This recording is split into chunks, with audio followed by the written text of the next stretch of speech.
டெல்லியில் நடைபெறும் நிதி ஆயோக் கூட்டத்தில் நம்ம முதல்வர் கலந்து கொண்டிருக்காங்க. ஆனால் 5 மாநில முதல்வர்கள் கலந்து கொள்ள, அதுல நிதிஷ்குமார், பீகார் முதல்வர் நிதிஷ்குமாரும் கலந்து கொள்ளாம புறக்கணிச்சதா சொல்றாங்க.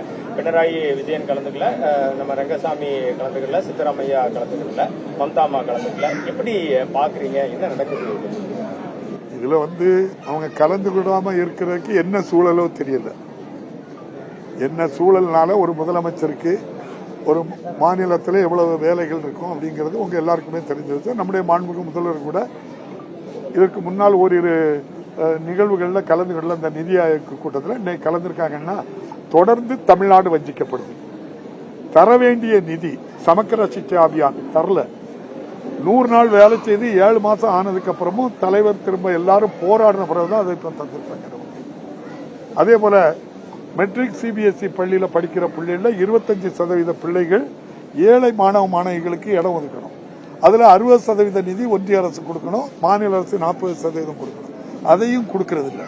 இப்படி தொடர்ந்து இயற்கை பேரிடர்கள், பெரிய வெள்ளம் போன்ற பாதிப்புகள்லாம் ஒரு நயா பைசா கூட நமக்கு தருவதில்லை.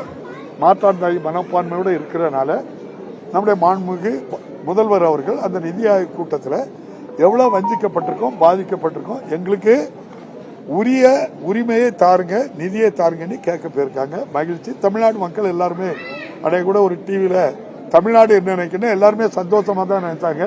அதே போல நம்மளுமே எல்லா மக்களுமே போனது, கலந்துகிட்டது ரொம்ப மகிழ்ச்சி. தமிழ்நாட்டு மக்களுக்கு ஏதேனும் ஒரு நல்லது கிடைக்கும். மாண்புமிகு முதல்வர் அங்க சென்று பாரத பிரதமரிடம் கொடுக்கறதுனால நல்லது நடக்கும். இல்ல புறக்கணிச்சுட்டாங்க நிதிஷ்குமார் அப்படின்னு சொன்னீங்க. பீகார்ல நிதிஷ்குமார புறக்கணிச்சுட்டாங்க, அதனால அவர் இந்த நிதி ஆயோக புறக்கணிச்சுட்டாரு நான் நினைக்கிறேன். உங்களுக்கு அங்க உள்ள ஆட்சியெல்லாம் தெரியும், நான் அது உள்ளுக்குள்ள போகல. அவர் புறக்கணிக்கப்பட்டிருக்கலாம் வர்ற தேர்தலில், அதனால அவரு புறக்கணிச்சிருக்கலாம். மற்றவங்க எல்லாம் ரங்கசாமி என்ன பிஜேபி அவங்கள கூப்பிட்டு பேசி எல்லாம் உங்களுக்கு தந்துருவோம்னு சொல்லி அவங்க லேபிள்ல ஆட்சி நடத்துறாங்க. அவங்க மாநில அந்தஸ்து கேட்டாங்க, கொடுக்கல. அந்த மகிழ்ச்சியில போகாம இருந்திருக்கலாம். தெரியல எனக்கு. அதெல்லாம் 4:30 மணிக்கு தமிழக முதலமைச்சர் பிரதமரை சந்திக்கிறதுக்கு நேரம் கேட்டாங்க. 4 மணி 4:30 தமிழ்நாடு தொடர்ந்து புறக்கணிக்கப்படுகிறது, புறக்கணிக்கப்படுகிறது. இந்த நிலை மாறும் நினைக்கிறீங்க?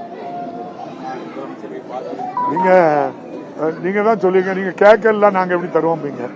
கேட்க வேண்டிய அவசியம் இல்லை. பாரத பிரதமர், அதன் அங்கம் தமிழ்நாடு, உரிய பங்கு தமிழ்நாட்டுக்கு உரியதை மக்கள். நம்ம இப்ப நீங்களே பார்த்துட்டு இருப்பீங்க, நம்முடைய தமிழக மீனவர்கள் பாதிக்கப்படுறாங்க. எந்த ஒன்றிய அமைச்சராவது, பாரத பிரதமராவது அதை இந்தியாக்காரன் பாதிக்கப்பட்டிருக்கான்னு சொல்றாங்களா? சொல்லுங்க. அதே பாரதிய ஜனதா கட்சியினுடைய முன்னாள் நாடாளுமன்ற மேலவை உறுப்பினர் ஐயா சுப்பிரமணிய சாமி தான், நீங்க ஏன் பிடிச்சிட்டு அவங்கள உறுதிய போட்டங்க வச்சுக்க அப்படின்னாங்க. போட்டை அழிக்க சொல்றாங்க. இதெல்லாம் நியாயமா? அப்ப அந்த அரசு என்ன செய்யணும்? அங்க போனா நம்முடைய மீனவர்களுடைய வாழ்வாதாரமே அதுதான்.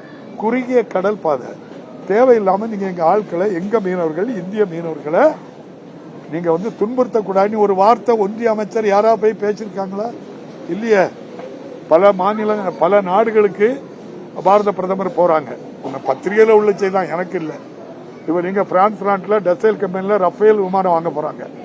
உங்களுக்கு தெரியும், அனில் அம்பானிக்கு அந்த இதை கொடுக்கறதுக்காக போனாங்க. அப்படின்னு அதுல வெளியுறவுத்துறை அமைச்சர் போகல, ராணுவ மந்திரி போகல, பாதுகாப்புத்துறை அமைச்சர் போகல. போறது யாரெல்லாம்? அனில் அம்பானி, அவங்க கூட இன்னும் ஒரு 4-5 பேர் போனாங்க. நான் பேரை சொல்ல விரும்பல. அப்ப இந்த அளவுக்கு வெளியே இருந்து பார்த்துக்கிட்டு இருக்காங்கல்ல. ஆஸ்திரேலியாவில் போய் அவங்களுக்கு மைன்ஸுக்காக போறாங்க அதானிக்கு. அப்ப ஏன் மீனவர்களுக்காக போகலங்கிற கேள்வி எல்லாருக்கும் நீங்க பத்திரிகைகள் கேட்கணும். ஏன் சார் ஒரு முதல் மந்திரியோ அல்லது வெளியுறவுத்துறை அமைச்சரோ போய் எங்க பிஷர்மேனை தொடக்கூடாது சொல்லுக்கு ஆள் இல்லையா? செய்திகளை உடனுக்குடனும் துல்லியமாகவும் தெரிந்து கொள்ள சப்ஸ்கிரைப் பண்ணுங்க.